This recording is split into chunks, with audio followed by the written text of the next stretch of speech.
Morning, everyone. Thank you so much for joining. Welcome back to Megillat Eicha.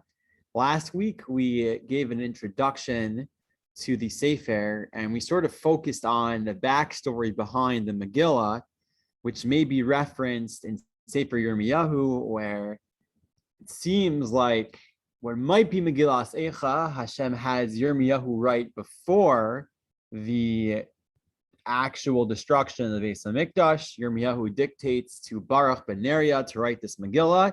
It almost seems like it's going to have the desired effect. People hear about it, they start to panic, they start to be afraid. What are we going to do? And then, of course, the incredible disappointment that when the King Yehoiakim actually gets hold of this scroll, he responds by burning it, by throwing it into the fire, and then Hashem had Yirmiyahu write the whole thing again with an addition, and he adds an additional material to it. Maybe the additional material is chapter 3 of the Megillah. So, and sort of what I wanted to argue last week was that on the one hand, Megillas Eicha begins with a certain suddenness. Eicha means Eicha. How? How could this have possibly happened? But on the other hand, this is something that really the Jewish people had been forewarned about for generations, and it wasn't sudden. The 10 tribes had been exiled. King Yoshiyahu was killed. Prophet after prophet had predicted the destruction of the temple, and they even had a scroll which predicted it, written by a prophet and given to them, and yet they just ignored all of that. So part of this is a rebuke, which is also what we sort of focused on last time, that Eicha can be understood. And in Chazal, the Medrash gives two different explanations for what emotion Eicha communicates. One emotion that we generally associate with Eicha is that of mourning. It's sadness. It's a language of mourning. And the Medrash connects Eicha to the word Ayeka, when Hashem tells Adam, where are you? But another way of understanding Eicha is not a language of mourning, but of rebuke, of chastising. Eicha, meaning how did you let it come to this point? How could you let this have happened? Eicha. I think they're both true simultaneously, in something that the Yirmiyahu Hanavi, who we traditionally ascribe to as the author of this Megillah, struggles with at the same time, is how to sort of, on the one hand, be sincere in sadness and channel those emotions, while at the same time being a Navi and rebuking the people that we've done something wrong. So I want to pick up on that, those themes. But today, I wanted to focus really on the beginning of the Megillah. And let me pose it this way. So some people primarily, when you tell them, maybe if you would tell them you're going to Megillas Eicha shir, they'd say, like, why would you want to do that? Like, it's so sad. It's so devastating. So first of all, I hate to tell you, but a lot of Tanakh is very sad and devastating, as we've seen together. So if you're not going to learn anything that's not happy, then unfortunately you're really excluding a very large portion of our biblical literature. But on the other hand, I also am not sure that most of Eicha is really, or all of Eicha is focused on the element of sadness per se. Much of it is, but not all of it. And I want to zero in on that right now. So what I'd like to do is just read the first 4 verses of Eicha. And I'd like you, as we do that, to focus in generally on what stands out to you about these 4 verses, but also specifically, what emotions do you think Yirmiyahu Hanavi intends to evoke within the reader as he just starts the Megillah in this way? What does he want us to feel as we read this Megillah? So we're just going to focus on the first 4 verses. So here we go, because I think it takes a bit of a turn afterward. The first 4 verses are very inward focused on the mourner. So here we go. I'm not going to read it, although I think we should save the tune of Eicha for Tisha B'Av, if it so is a day of despair and the booksellers in Miriam aren't correct. So we'll read it in a prose sort of tune. Eicha Yashva Badad. How does she sit in solitude? Ha'ira Batiam, the city which was nobility among the nations. Haita Kamana. She has become like a widow. Rabati Bagayim. Sarati Bamadinot Haita Lamas. By the way, the tough yud here is almost sort of like a Hebrew grammatical, almost extraneous addition. It's the same as if it said Rabat Am, right? So a great nation. The yud at the end sort of is added in there. So the nation that was great among a great nation, great amongst the nations, a princess among the states, Haita Lamas, became a nation that has to pay taxes to others. She cries at night, and her tears on her cheek. She has no one to console her from among all those who love her. All her friends betrayed her. They have become enemies to her. Galta Yehuda me'oni u'merov avodah. Judah has been exiled from Oni. Oni can mean poverty. Also, Oni can also mean pain. U'merov avodah, from great servitude. Ki yoshva bagayim. She dwells among the nations. Lo matzama noach. Yet she doesn't find respite, a place to rest. Kol rodafel hisiguha ben hamitzarim. All those who pursue her reach her between the straits. Darchei Tzion avelot, the ways of Zion, and Tzion here likely refers specifically to Yerushalayim. The word Tzion is something that is distinguished, that is set apart from everything else. So Tzion, the ways of Zion, of Yerushalayim are mourning. Mibli boe moed. Without those who come at these appointed times, likely a reference to the Shalosh Regalim, that in the 3 festivals, the roads of Yerushalayim are once filled with people traveling to the Beis HaMikdash, and now they are mourning. Kol Shareh Shomei Min, all our gates are desolate. Kohaneha ne'enachim. Her priests are anguished. Besuloteha nugos v'hi marla. Her virgins, her young women, are in pain. Nugot is also a difficult word, but most Mefarshim associate the word nugot with the word yagon. Yagon means agony. So her young women are in agony. V'hi marla, and that is bitter to it. Let's pause there. Definitely not such happy stuff. But I do want to try to be specific here. So if you look at these 4 verses, what stands out to you generally? I'm wondering, like, what stands out to you about the way, let me put it this way. If this is a book about the destruction of the Beis HaMikdash, that's expressing what Yirmiyahu feels as he responds to the destruction of the first temple, then what stands out to you about the opening to this book? And specifically, what feelings is Yirmiyahu expressing here? What specific emotions? Floor is yours. You all have to, you're all on mute now, so if you'd like to respond, you have to unmute. What emotions? Focus on the first pasuk there. What stands out to you about it? What emotion is that?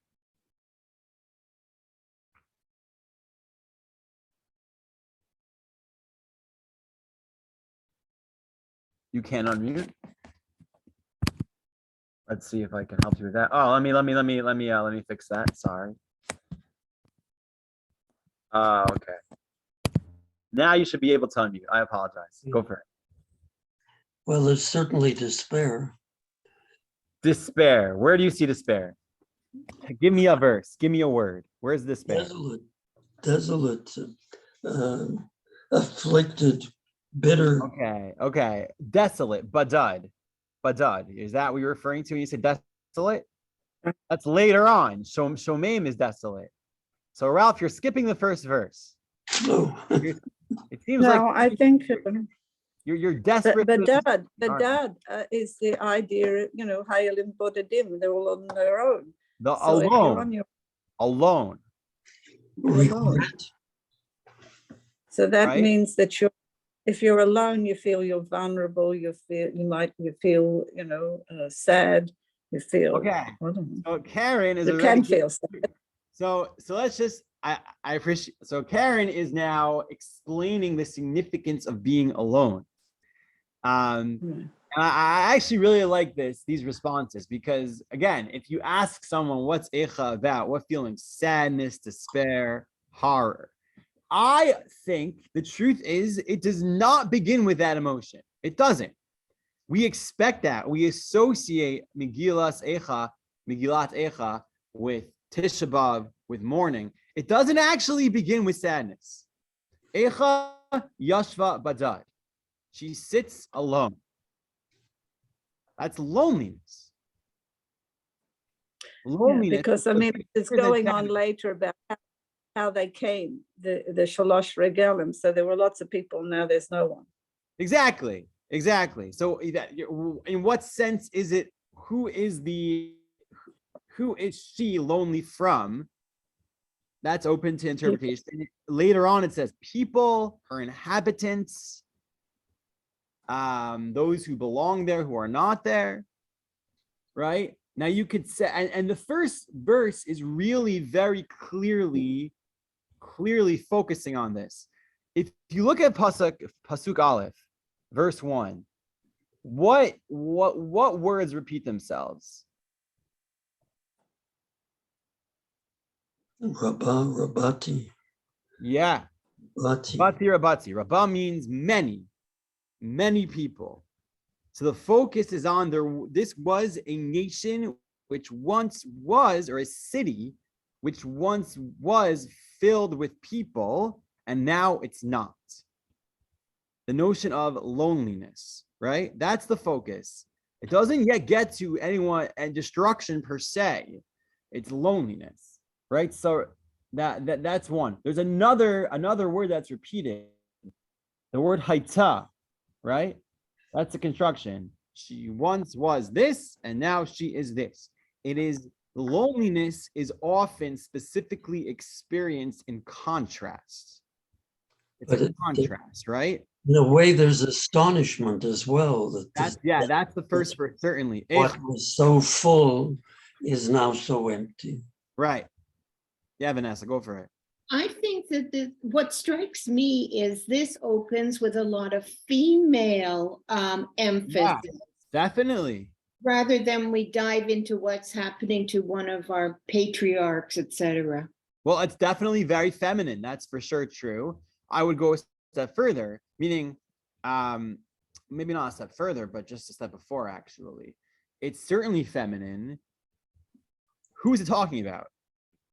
There are a lot of pronouns there. Talking about the city. Which city? Israel. When does it tell you that? Doesn't tell him. It does eventually. What's also fascinating here is that there are a lot of pronouns. There's she. It doesn't immediately identify the antecedent. It doesn't start with Yerushalayim. Mm-hmm. That is what it refers to. Yerushalayim, Jerusalem, the city, is the subject of the beginning of this Megillah, right? The city of Yerushalayim as empty. It doesn't yet identify it, and it does personify it, which is also, I think, something we sort of take for granted, but it's worth identifying specifically. That the Navi here and this is not uncommon in Tanakh, but the Navi here is personifying the city of Yerushalayim as a person, obviously not just a person, but a feminine figure in mourning, right? And actually, we zero in on that. It does in different ways, right? Meaning, in the first verse, what sort of feminine figure is Yerushalayim?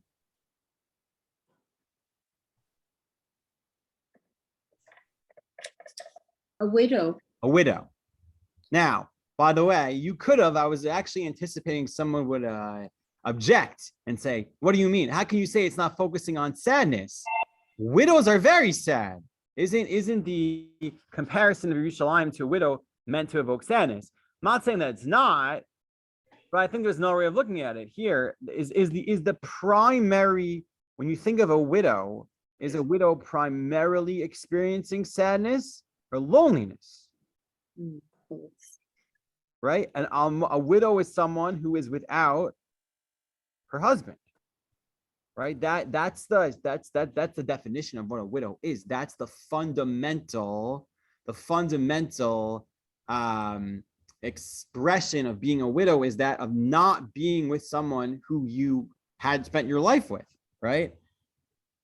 It actually was, what's fascinating, well, I'll get this just a bit later because I want to focus on that first term, is it also talks about her children, right? It also talks about how her children are no longer there. The Betiloteha, right? They're not there. Her young women are not there. So it's both someone who has lost children and a spouse. So I'm going to use a lot of material I read from Yael Ziegler. Dr. Yael Ziegler has, again, I mentioned last week, really great articles on Megillat Eicha. I want to zero in on a few terms here. And I want to try to appreciate some of what we've already described. The word badad, alone, right? Eicha is, we talked about Eicha last week. She sits alone. The word badad. Does anyone else know where you find the word badad? It's in a few places. Oh, in Tanakh? No. Yeah. I just know it because of the organization Hayalim Bodadim. That's how I know. The word is boded. Yeah. Lahit boded. Yeah, boded. What's interesting is lahit boded is to specifically isolate oneself. Badad here is she is isolated. Badad is also used in reference to the Mitzora. Mitzora, someone who contracts sarat, loosely translated as leprosy. Torah says, badad yeshev. They must sit alone, right? Someone who has leprosy, they have this skin defect. They're sent out of the camp. Badad yeshev, he must sit in isolation. Michutz lamachaneh moshavo. His dwelling place shall be outside the camp. And he has to separate from everyone, from his wife, from his family, all the way outside the camp, right? So that the feeling of badad is one of isolation, and that's definitely a very negative isolation. Someone probably who would really rather not be isolated, but due to a state of impurity is isolated, right? So the argument here then is, what's fascinating is that there's no, at the beginning of the Megillah, at least originally, there's no direct rebuke here, aside from maybe Eicha, but there's no explanation as to why the city is isolated. It's just that it is isolated. Yet there's a subtle rebuke here. She is badad. A mitzora is badad because they, in some way, sinned and they're impure. And due to their impurity, they are now alone, right? And so, Eicha Yashva Badad, when the Jerusalem sits in isolation, it's not innocent. It's an isolation that they brought upon themselves due to their impurity. And so she sits alone. And that feeling of aloneness or loneliness, being alone is really, I would say, even more. I mean, when you think about being alone, it's not just that it's sad, but it's almost crippling. It shakes, like you don't know how to function at all. You're almost totally debilitated. And we know of people, and maybe some of you have gone through this yourselves. When you go through mourning, it's not just sadness, it's just that your whole world comes to a crash and you just don't know how to continue. That's the feeling here. Eicha yashva badad. She sits alone. And the haitza is she what? And it tells us how she's alone. How is she alone? This was a nation, this was a city that was filled with people. And now, haitza ka'almana. She's like a widow. Who is she a widow from, by the way? From the Jewish people. So. That would be the most basic explanation. Certainly. We don't. Maybe Hashem, because he's not. Right. If he's not Right. I protecting think it. both are very, very clearly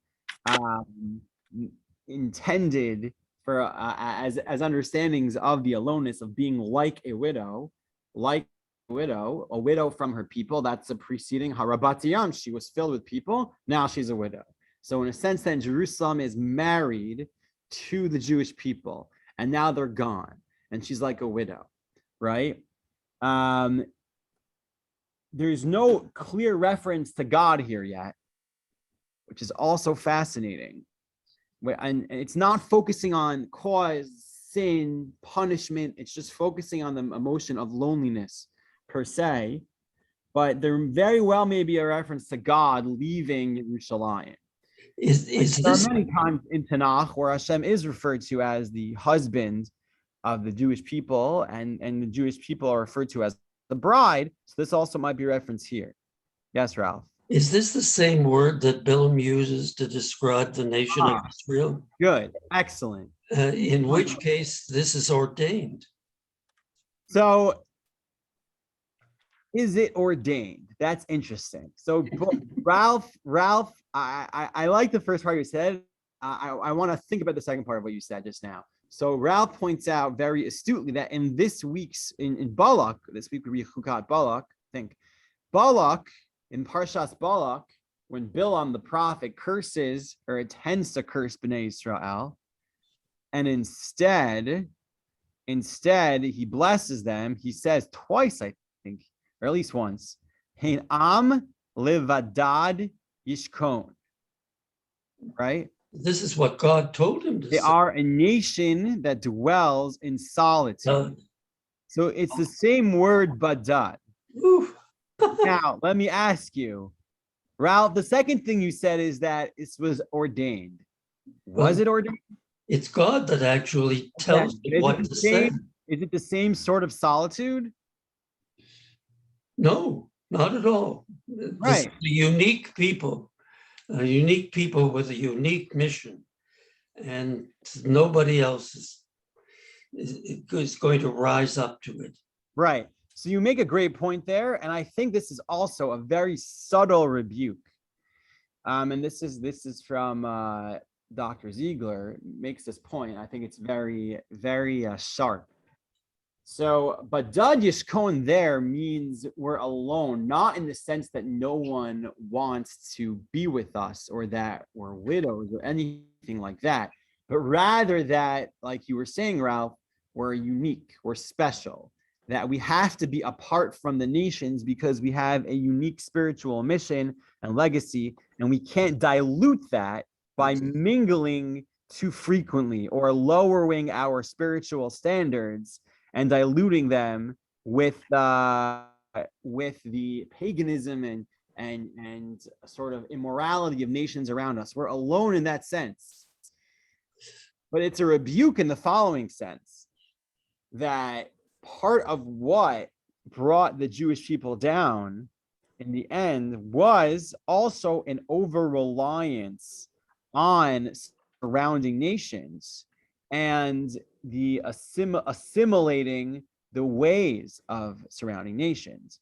meaning one of the things Yirmiyahu specifically rebukes the Jewish people about repeatedly is that they're too reliant on making treaties with these nations like Mitzrayim, or even originally Ashur, or all these nations, even Bavel, forging treaties with these surrounding nations instead of fixing their ways such that they wouldn't need to rely on the power of other nations. So the rebuke is, since you weren't an Am Levadad Yishkon, you did not live up to the standard of being a nation that dwells alone from other nations, in that it has a higher spiritual standard. Therefore, Eicha Yashva Badad, right? Therefore, you will dwell alone, not from other nations, but from your own inhabitants, but from the people who lived in Jerusalem, from the Jewish people, from the Kohanim, and all the other figures that the Perek describes here. So Badad, the notion of loneliness or isolation, maybe putting it differently, being isolated can be a positive thing in a sense, and it's something that Hashem sort of demands from us, that we be apart. And the rebuke here is, if you refuse to live up to that ideal, then you'll be isolated and lonely, isolated from God's presence, isolated from your own inhabitants, right? So that's actually a very, very sharp rebuke. Let's focus on the almana for a moment, the being an alman, a widow. We mentioned already it can be from two different types. It could be a widow from God, a widow from the Rabbat Am, the many people who used to dwell inside Jerusalem. But I want to focus specifically on sort of the image of a widow. And as I mentioned, it's really, we're used to it. We're so used to reading Eicha, we're used to hearing these terms. It really is quite striking, right? Because Yirmiyahu could have chose to focus on a lot of different things. Destruction of the temple, which he doesn't immediately address. The killing of people, which he doesn't immediately address. He focuses on Jerusalem as an empty city, but he still uses this image of an almanah, a widow. And like Vanessa mentioned, it's a feminine image. It's the image of a mother and a wife who's bereft. And it's a really powerful image. And I guess I'd ask you, why not just state, and adding that to the other point, that it doesn't start off by telling us who the city is. It doesn't say Eicha Yashva Yerushalayim Badad Shahaya. It doesn't tell us Yerushalayim until later. We get Sion and Pasuk Dalet, right? Why not? Why not just tell us what you're talking about? Why not just say Yerushalayim was destroyed? So then he's really talking about the nation of Israel and the Jewish people. Well, I wouldn't say I think he is talking about Yerushalayim. I think he's also talking about them. He references them. They're gone. The focus is on Yerushalayim, right? That's the subject matter of the chapter. He could have said Jerusalem people, or Israel, the people have been decimated. He could have said that. He didn't. He focuses on Yerushalayim, but he calls her an almana, right? Yeah, Vanessa, what do you got? I think that it's almost like poetic license. It's getting a buildup here. Let's get these emotions. Let's rev up the feelings of what's happening. 100%. And I would argue that it wants the reader to really connect with this. There's a challenge here, which is, part of what we're mourning here is the destruction of a city. And that's not so easy. That's not so easy to connect to. And I think one thing that we all struggle with when we mourn on Tisha B'Av is, we can understand mourning people who were lost, righteous people who were lost, families that were torn apart. But ultimately, a city that's lost, that's destroyed, which is really the focus. Okay, it's a city, right? It's an inanimate. What is a city? A city is an arrangement of buildings, a wall, a political structure. That's what we're mourning. Yirmiyahu wants to depict Yerushalayim as a person, as a feminine figure that you can relate to, the image of a woman. And I think femininity here specifically evokes a certain amount of emotion, emotional response. The image of a woman specifically who is without her husband, who is without her children, who feels alone and lonely. That really, even more than a man, I think, evokes a certain amount of pity and is meant to pull at the heart of the reader and really, get them to appreciate the loss that Yerushalayim as a city is experiencing. So that now I do want to make one more point here, which is something that I'll try to do is find a little bit of comfort in Megillat Eicha without, even though it's not explicit, it's sometimes implicit. So the word is ke'almana, like a widow. Like a widow. It doesn't say haita almana. And so that's Rashi. Rashi says, haisa ke'almana, v'lo almana mamish, not an actual widow. Ela ki'isha shahalach ba'ala lemedinas hayam, v'dat olach zor etzla. Like a woman whose husband went away to a foreign place, but his intention is to return. Meaning it's not a permanent rupture of the relationship. We believe that Hashem is going to come back to Yerushalayim. So it's haita ke'almana, like a widow, but not an actual widow. And that's something that Chazal do. They try to find some amount of comfort within. The only thing that makes Yerushalayim special is the Beit HaMikdash. And when that is gone, we are really in mourning. We're really like widows because we don't have the support.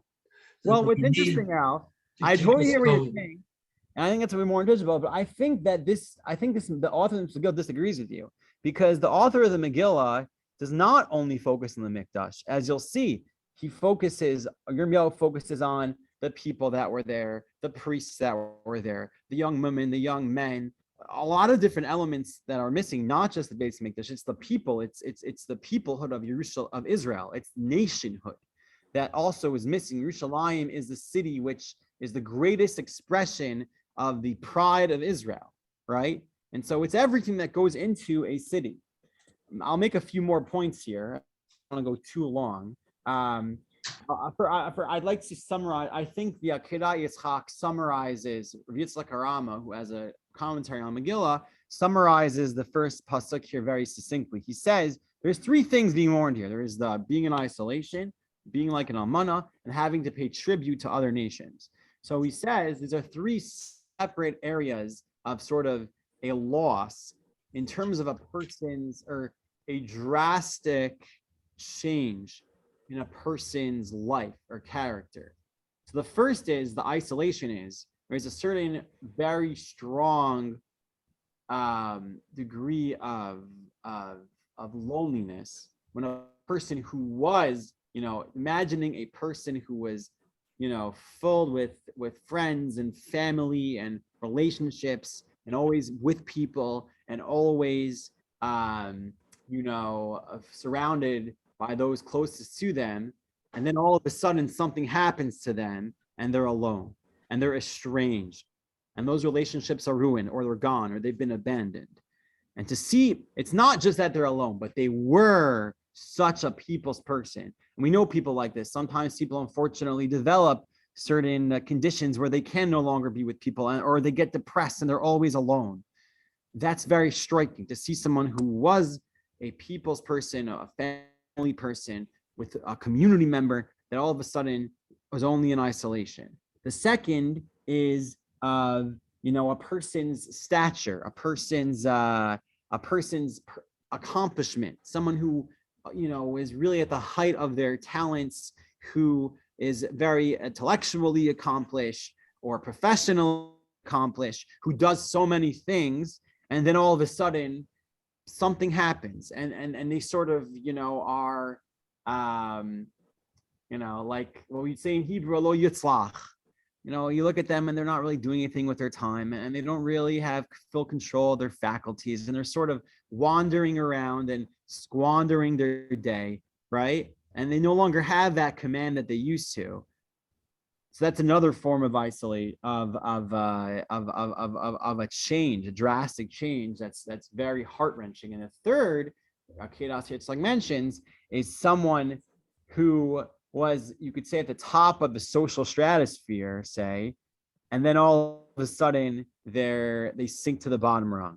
They lose everything. Maybe they were wealthy, now they lose all their money, and they're just reliant on others for support.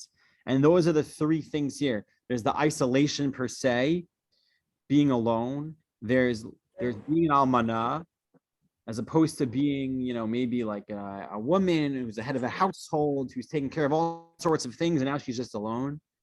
And then third is, instead of we're haita lamas, we're reliant on others. We're not autonomous. Other people are in charge, and we have to pay them. So those are the three elements that are mentioned here. We'll briefly begin the second pasuk here. And now we get to the sadness, right? So I just want to focus briefly on the first part of it. It says, Bacho tibche balayla. She cries, and it's the Bacho tibche, likely she cries, is a continuous sort of crying. She cries and cries and cries. Yes, this is quite heart-wrenching, balayla, at night. I'm curious what do you think about the nighttime part of it? Why at night? What's unique about crying at night?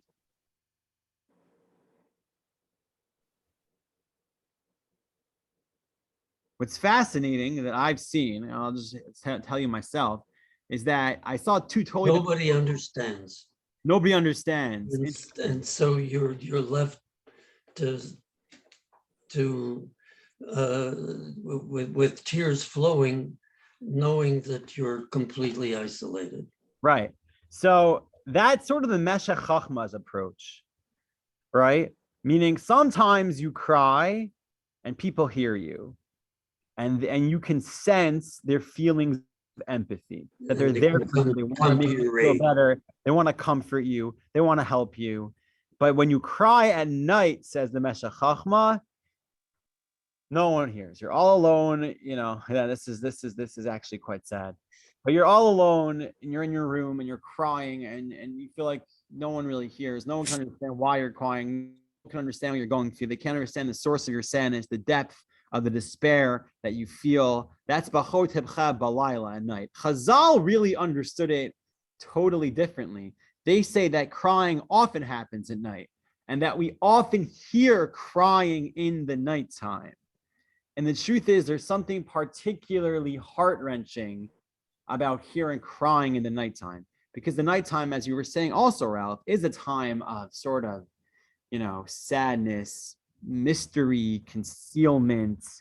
We feel differently at night. And when you hear crying at night, it's almost like you hear it. Everybody hears it. They're not busy with anything else. They hear the crying, and it causes them to cry too. So it's interesting. You have almost opposite perspectives here. Some which suggest nighttime is specifically saying that no one hears, while others say that nighttime is when everyone hears the crying. And then dimata al yachya, the tear is still on her cheek. I think that can be sort of interpreted in two ways, right? So when you think of someone's tear on their cheek, it means, on one sense, that they can't go on, right? When you wipe your tears away from your cheeks, it means like, okay, I have to get myself together. I can't just keep crying. I have to get myself together, and I got to move on. And dim'ata al lechayam means they can't move on. The tear is still on the cheek. You can sense that there's one thing, you can usually sense when someone's been crying, but it's one thing when they've wiped their tears off their cheek and their face looks a little bit flushed, but you're like, okay, I could still talk to that person. When you see someone's tear on their cheek, you're thinking like, ooh, maybe give them some time, maybe stay away. That's dimata al lechaya. But the alternative, I would argue, is that this is someone, and again, this relates to the ke'almana. This isn't the sort of crying that we're giving up on, right? usually when you wipe your tear off of your cheek, it signifies the fact that, look, this is the past. We have to look toward the future. But maybe the vision of the tear on the cheek is, I can't just move on because this is not something I'm willing to permanently accept. I want this. I want the husband to come back. I want everybody to come back. So the tear is still on the cheek, and maybe I won't wipe it off until they do indeed return. So that might be another more optimistic perspective on the tears on the cheek. Okay. All right, that's a lot of heavy stuff for one morning. So I do want to thank you for joining for this year today. I hope you found it meaningful. And Mirza Hashem will continue next week. I might jump around a little bit, so please reach out with any observations. And thank you so much for joining this morning. Boy, Thank you, Reverend. Thank you really get at the heart of the matter. And it was so interesting. Thank you so much. Everybody, be well.